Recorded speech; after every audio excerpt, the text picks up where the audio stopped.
Sumit, why are parents so set in their ways?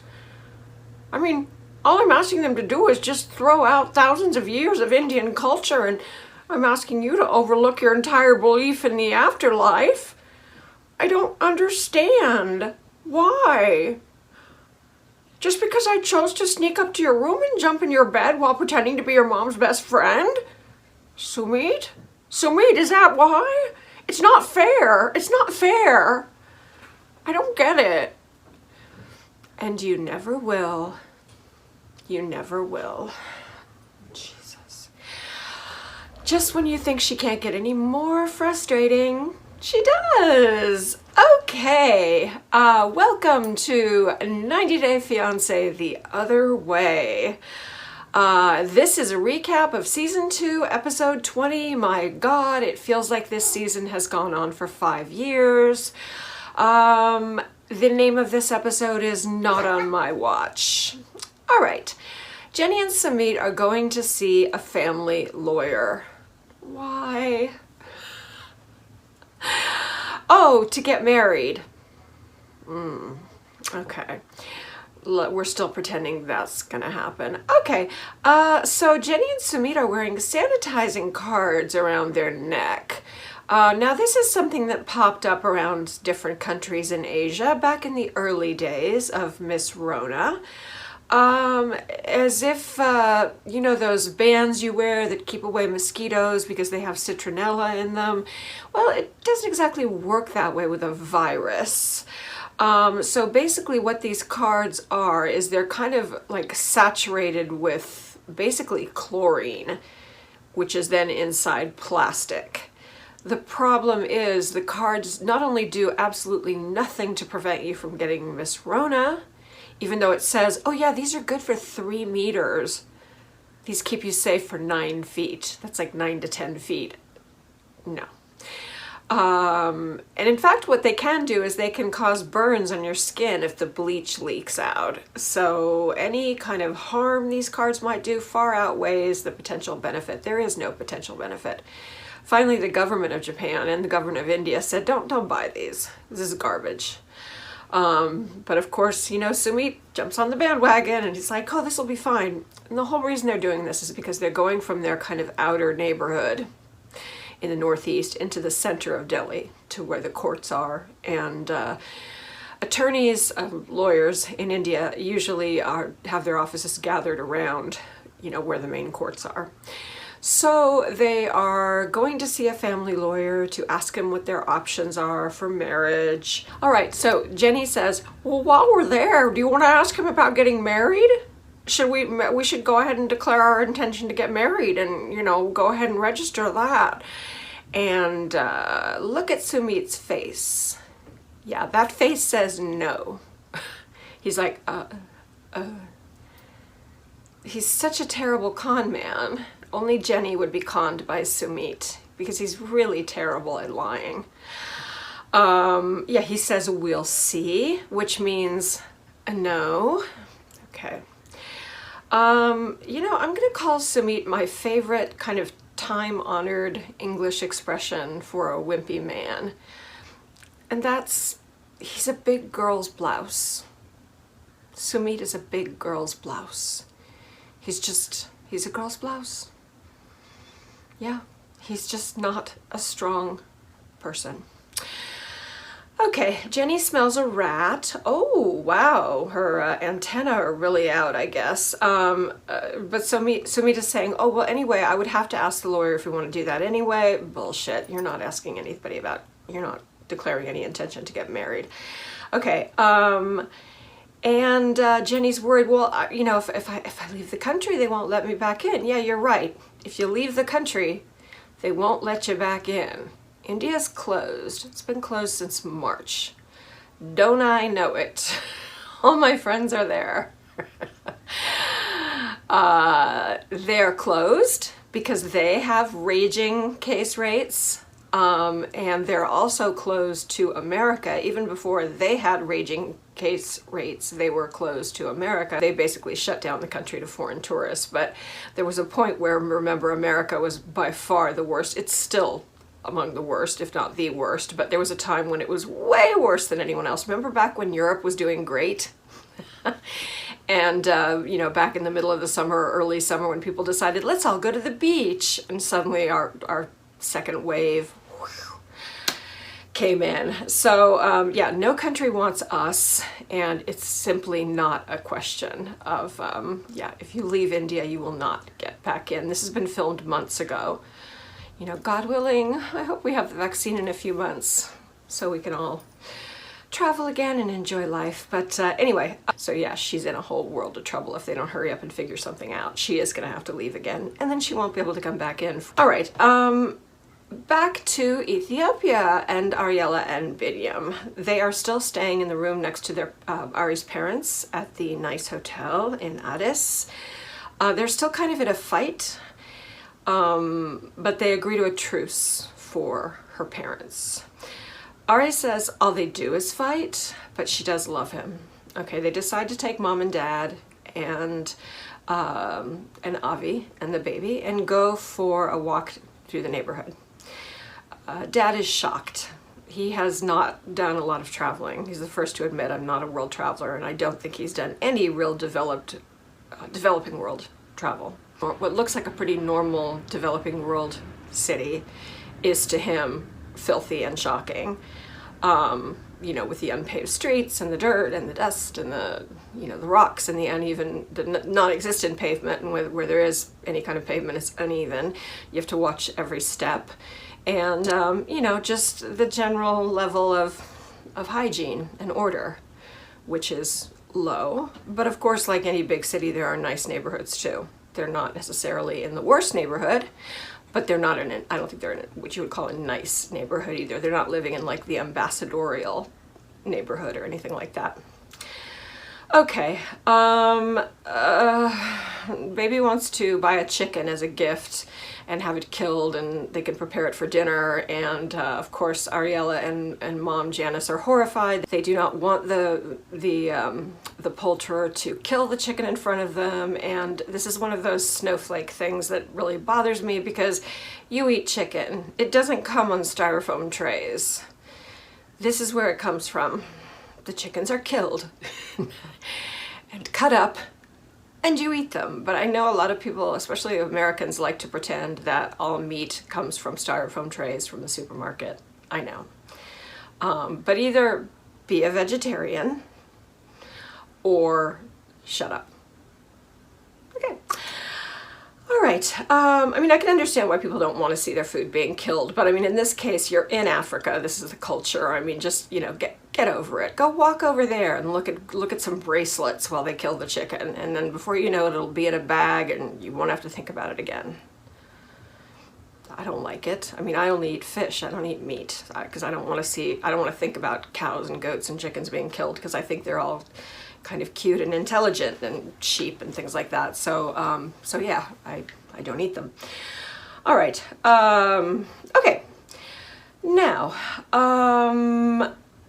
now we're going to swipe left on the culturally insensitive Insta model and her poor clueless boyfriend. I glance at part of this every time I pass through, and it just makes me more and more sick to my stomach. So I'm getting to the point where I'm just going to have to immediately go past it and not even watch 5 seconds of it, because it really makes me kind of angry. Okay. Now we're at another couple that's just about on the edge of getting jettisoned, and that's Tim and Melisa. Tim and his mom go for a coffee. His mom is cool. She worries about Melisa appreciating. Here's what. Tim and Melisa, you're fired. I'm dropping you. I have to care about something in order to recap it. That's why I don't do every single Real Housewives franchise. And there are different reasons why I might not care about a franchise. You know, it might be one particular character I can't stand, or several characters I can't stand, or just the stupidity of the plot line. But more often than not, it's just that some shows bore me. Some situations bore me. I can't give you a fun recap if it's... Look, Tim and Melisa is nothing to work with. Go look at every recapper out there. Who is making a great show out of Tim and Melissa? Okay, all right, so good. Tim and Melissa, ouch. Okay, back to Ethiopia. Ariela and baby show mom and dad their apartment. Remember, to Binyam, this apartment is luxurious. It's probably the nicest place he's ever lived in by far. Mom immediately says you need a bigger apartment. I like the way that everyone makes all of these sweeping statements like, you need more room, you need a garden for the baby, you need a bigger apartment. Are you going to give him the money? Because he's working like 5 jobs. And Ariela's like, well, I can't work because I need to be with the baby. But I don't want him to work too hard because I need him to be here with me and the baby. This is such an untenable situation. It is quite frustrating. Okay. All right, and the one thing is, Ariela does say, look, I do want him to be an artist. I do support him being an artist, and I do know that artists don't make a lot of money, and my parents don't understand that. Well, then you're going to have to figure out a magical way to make money appear. Such is life. Okay, Kenneth and Armando, they drive down to Ensenada. They are going to, first of all, pick up the refusal letter from the Marriage License Bureau, and then they're going to go from there to the Human Rights Office to petition them to help them to get married, to petition for the right to get married. It's really cute. In the car, Armando explains to Hannah what's going on, that the lady at the office would not let them get married. And she says in a very cute way in Spanish, she's like, you know, what terrible people, what rotten people. She's very cute. Okay, one of the reasons why they picked Baja California del Norte, that state, is because, you know, they did research on the internet and it's like, oh, it's legal to get married there. But again, we found out all about this last time, that yes, it's legal. In, you know, they have had marriages there, but you have to jump through hoops, and you have to first be refused by local or state government and then go to the Human Rights Office, and then the Human Rights Office pushes it through, and then they do allow people to get married. So in other words, it's not easy to get married in that state. It's just maybe easier than it is in some other states if you use this extra kind of side door way in by appealing it as a human rights case, that a human right is a basic right of all people, and that they should not be denied that. Okay. All right, so first they pick up their refusal letter, which says that basically they're being refused because, I'm mincing words here, I'm not mincing words here, I'm being actually much more direct than the letter. 2 men can't propagate the species. Ouch. Because we know that there's so many couples out there who are having lots of babies, who are awesome people and awesome married couples, doing an awesome job as mother and father. So just the ability to have a baby is the measure of whether you're going to be a good married couple, or good parents for that matter. Okay. All right, but yeah, the letter is horribly worded. It makes it sound like they're freaks. It's not good. It's really not good. Of course, Kenneth is upset. Of course, he, you know, tears well up in his eyes, as they do, 25 times a day. Kenneth. But I love these guys. You know I love these guys. Okay, now they take the ugly letter to human rights. And, you know, they make a good point. It's like, this letter is clearly meant to be a roadblock to gay marriage. It definitely is. It's supposed to discourage people. They're supposed to go, geez, I mean, this is the way they feel about it. Forget it. But they're like, no, we're not going to do that. We're going to take the next step. We're going to go through. You know, she was helpful enough to tell them to do this. The lady in the registrar turned them down, gave them this ugly letter, but also said, go to human rights. And they can help push this through. So they're kind of in a weird way working with people. It's a very strange situation, but you know what? It's better than nothing, which is what it would have been for, you know, all of history up until recently. Okay, we're skipping Dull and Duller. Jesus, I'm so glad.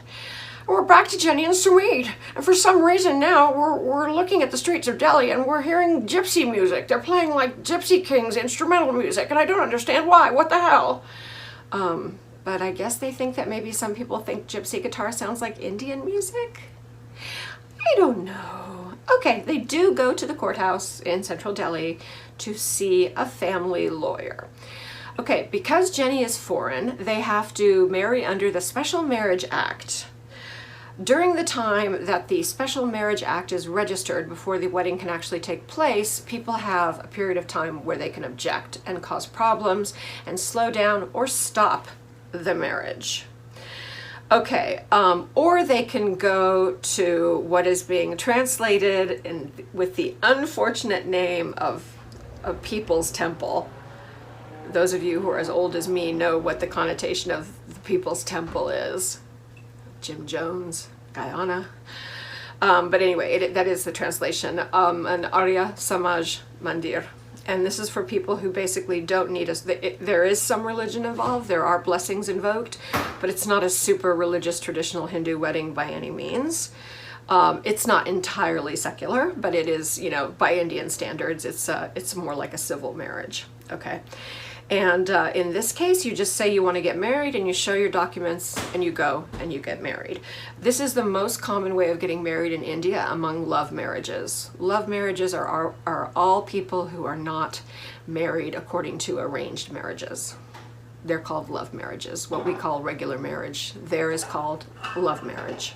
Okay. So basically, they will give them a certificate when they have this the ceremony at the Arya Samaj Mandir, and then they register after the marriage, and they get a kind of a certificate after the marriage, which she can then use to, you know, get a different type of visa, because now she's married to an Indian national. So she won't have to stress out about going every 180 days. Of course, the problem is, first of all, this has to happen. And Sumit has to actually do it and marry her. But she's not thinking about that. She's all excited. Oh, there's an easy way for us to get married. Okay. And then, you know, you wonder, well, why do you go through the Special Marriage Act at all? And the attorney says, well, a lot of attorneys encourage that because it's a lot more expensive. In other words, the lawyers rack up a lot more fees if they do it the other way. It's also seen as a slightly more traditional way to go about marriage to a foreigner. And you can have a more religious ceremony that way. Anyway, she asks, can the parents stop us from getting married? And the lawyer says no. Again, as I said, her visa extensions will become easy because she has a living spouse in India. Jenny is so thrilled. She's so excited, and Sumit looks like he's going to throw up. If this scene doesn't tell you everything you need to know about this relationship, I don't know what does. I'm not saying that in his own weird way Sumit doesn't love Jenny, but he has no desire to marry her because he doesn't want the consequences of what that means. Losing his parents, discarding his tradition and his family and his religion, and no. Okay, all right. Anyway, none of this, however they get married, is going to stop the fact that if he marries Jenny, his parents are going to tell him, you are no longer our son. And to a Hindu child, for your parents to reject you outright like that, you know, I've said this enough times. We've been through enough of this on these recaps. It's unthinkable. It's really unthinkable. Is it done? Yes, but it's excruciating. Okay. So anyway, they can actually have the ring ceremony and the Arya Samaj Mandir ceremony on the same day. And Jenny's like, ooh, let's do that. Let's just go ahead and do everything. Let's do the engagement and then let's immediately get married. Sumit says, I need to talk to my parents first. And Jenny says, no. She will never get it. She will never understand. You know, he's like, well, Jenny, why don't you come with me? Come with me and we'll talk to them together. Oh, that'll go great. Yeah, that'll change everything. Sumit is full of shit. He's a liar. I don't even think, he doesn't want to be a liar, I don't think. He's just weak. He's a weak person who wants to make everybody happy, and that is definitely not possible. Okay, all right, so we're passing by Tim and Melisa. They've been fired. Okay, so Jenny and Sumit, once again, he's like, yeah, we'll do the ring ceremony, invite some friends, a few people, but not the wedding yet. So they're going to do the ring ceremony he says they're going to do it in 2 days. Okay, they've invited a few of Sumit's friends. Jenny calls her daughter Christina and her lovely partner, and of course they can't come from Palm Springs because of quarantine. They're stuck. She tells them about the ring ceremony and the Arya Samaj, and they're like, oh, that's really good news. That's great. That sounds like a good option. But Jenny tells them, problem is, Sumit wants to tell his parents after the ring ceremony and before the actual wedding. So, all right, now we're back with Ariela and Binyam with Baby, and Ari's family meets Baby's family, and you know his sisters are just trouble, especially Wish, but they're just trouble. They're sitting there. Mimi is the other sister, and Wish. Just the way they're sitting, the way they're holding their bodies, the expressions on their face, they just look sour. They just don't seem, I don't know. It's very un-African. African people are usually very warm and very outgoing and very welcoming to foreigners, and I don't know, they seem to have this attitude. And I know it's because they love their brother very much and they're worried about everything. I know, I get it. And they're also worried about him going through the pain he went through last time of losing a family, of losing a wife and baby again. I understand. But they could try a little bit harder, especially because, you know, Ari's family, they're not like Rottweilers. Her mom and dad are not like, they're not like Rottweilers. They're not nasty, snarly people. They're, you know, for a couple of Americans, you know, they're pretty nice. They really are. And they're trying. Okay. So mom asks the sisters how Ari and Binyam are getting along, and the sisters say, oh, Ariela gets mad too quickly. Wish says it's really weird for a woman to shout at her man the way Ariela shouts at Binyam. So they don't even have any sense that maybe you might not want to talk smack to parents about their daughter when they're visiting her in a foreign country. They don't seem to have a lot of social skills, let's say. Okay, yeah, Wish says, Ari, she freaks out and she shouts, and Baby jumps in. Oh yeah, and she's bossy. So they're all kind of attacking her. No one speaks up for Ariela. Yeah, she is whining, she is a pain, and she is bossy, but I mean, the thing is, I do also understand this is a really tough situation. Yes, you know, she decided to come and have the baby there, I know, but the fact is, look, this is a really tough situation for everybody involved. But she does love Binyam. I believe she does love Binyam, and they have that beautiful baby, so that's a seed that you can build off of, in my opinion. Okay. Ariela says, well, you don't try to see my situation, which is true. I don't think anyone's trying to see her situation except her parents. Sister says Ariela has to learn to calm down.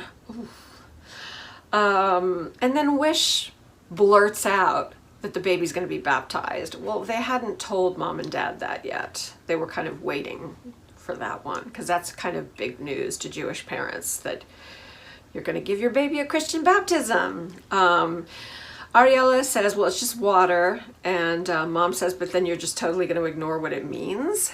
And dad and mom are upset. They feel like this is being forced on her, which it is.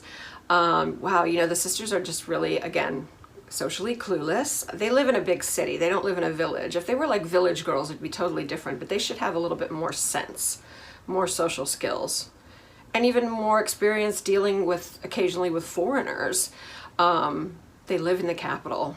So anyway, they say something wonderful, which is guaranteed to make Ariela and her parents super happy. Oh, if you don't baptize the baby, it goes straight to hell. Don't say that. Don't just. And then Wish says, oh, you're acting just like his ex, which of course is the meanest thing she can say to Ariela. Okay, well, basically the way that this all ends is that both, you know, dad and mom and the sisters say, well, you guys have a hard road. There's a lot of worry, there's going to be a lot of uncertainty, but it's clear that you do love each other, so, you know, fingers crossed, basically, is the way this ends. Okay, no horribly painful and increasingly painful Brittany and Yazin. No. All right, Jenny and Sumit. Sumit's brother Amit is coming over. They don't know about the ring ceremony.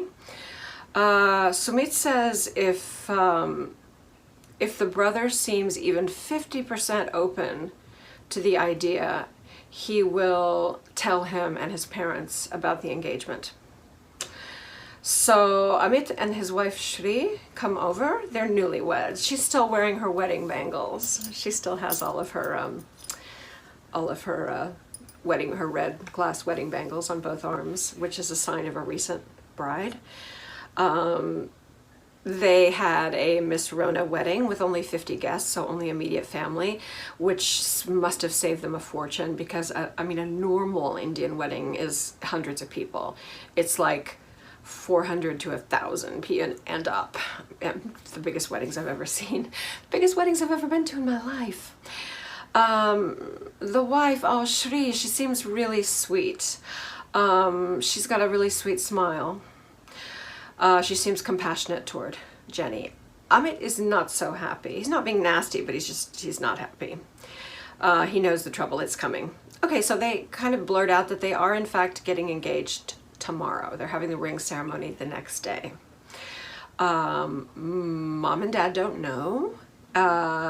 Shri is shocked. The parents don't know because remember, she's a new member of this family. She doesn't know the whole Jenny and Sumit story.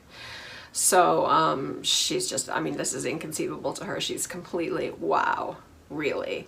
Again, this is way beyond anything that most people would ever experience in their family. Okay, so Sumit asks for Amit's help.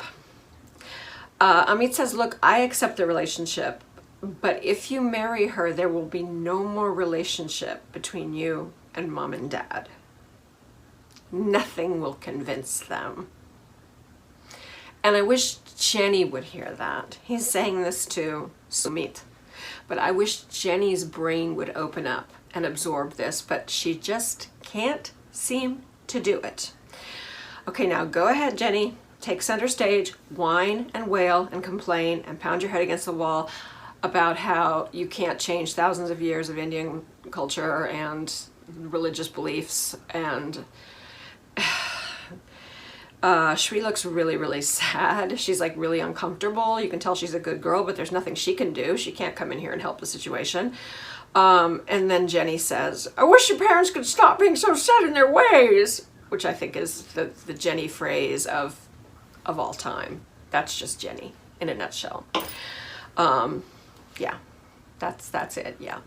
Because remember, it's not just a question of you being a foreigner. It's not just a question of you being a Hindu. It's not just a question of you being older than his mother and completely unable to bear grandchildren to the family. It's not just because he's going to be in a situation where he's going to be having to take care of you and his parents probably at the same time. But let's not forget that while you were staying as an honored guest and acting like his mother's best friend, you chose to climb up those stairs and sneak into his bed every night. So, anyway, thank you so much for joining me. I hope that you will do me the very great honor of subscribing. And if you do subscribe, please give me your name so I can give you a shout out. And ring the bell and I will send you a notification every time I make an upload. And also you can like, you can comment, and I will always chat back with you. And remember, I know the holiday's coming up, but please be really, really careful and be good, but not too good. Take care. Happy Thanksgiving.